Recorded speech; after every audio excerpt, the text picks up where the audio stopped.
El Orfeón Mirandés, José de Valdivieso, se fundó el 19 de noviembre de 1911. Desde entonces ha participado en los principales acontecimientos festivos, sociales y musicales de la ciudad y de la provincia. Y además, en muchísimos sitios que serían muy largo de enumerar, además de en el extranjero, en Viena, Florencia, Milán.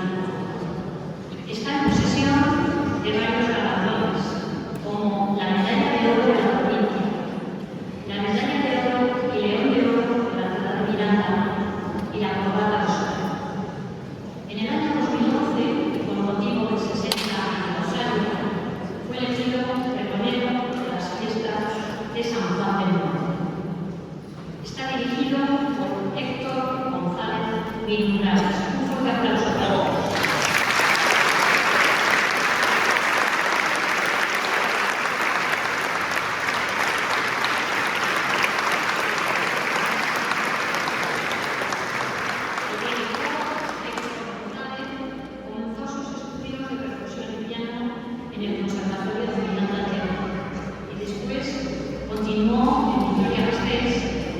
En el año 2020 terminó sus estudios de grado en dirección musical con especialización en dirección coral y dirección de orquesta en Musiquén, el Conservatorio Superior de Música de Texas.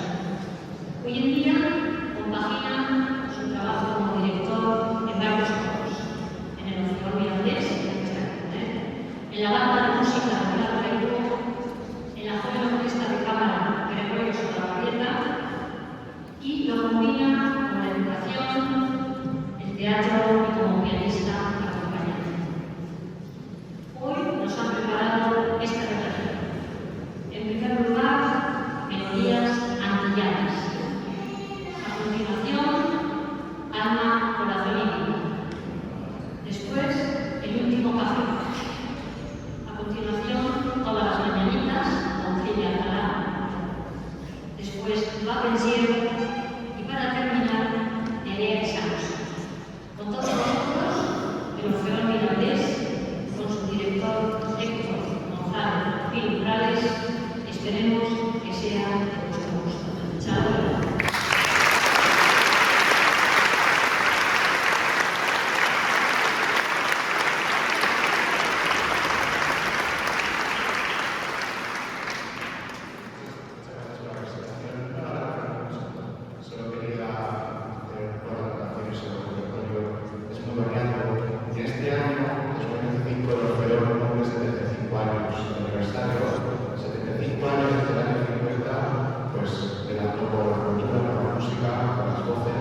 Y hemos querido hacer un pequeño cuadro, retrato de la música que ha ido pasando durante estos 50 años por el Orfeón. Como bien decía, vamos a empezar con la manera, luego vamos a ir a una canción muy conocida que se llama Corazón y Vida, y luego el último café, que es un tango, y vemos un poco hasta la música latinoamericana que tanto ha nutrido la música de los coros. Después tenemos una pincelada lírica con esas dos obras en castellano, La Banera de todas las mañanitas, de la zarzuela de Gonzalo Alcalá, y en italiano Un Va Pensiero, ese coro de esclavos de la ópera Nabucco de Verdi, que creo que todos lo conocemos. Y finalmente, pues, encontrándonos en tierras más que acumulación, que estamos mirando y hablamos pues, casi un kilómetro de distancia que nos separa, pues esta gran canción que me da agua, como se escribió hablando de esa libertad, de ese pájaro que sigue siendo encarcelado, pues dejado de ser pájaro. Así que espero que este repertorio con una demostrativa sea demostrado de nuestro. Muchas gracias.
López quiere haceros entrega de un pequeño recuerdo también. Algo que hacen ellos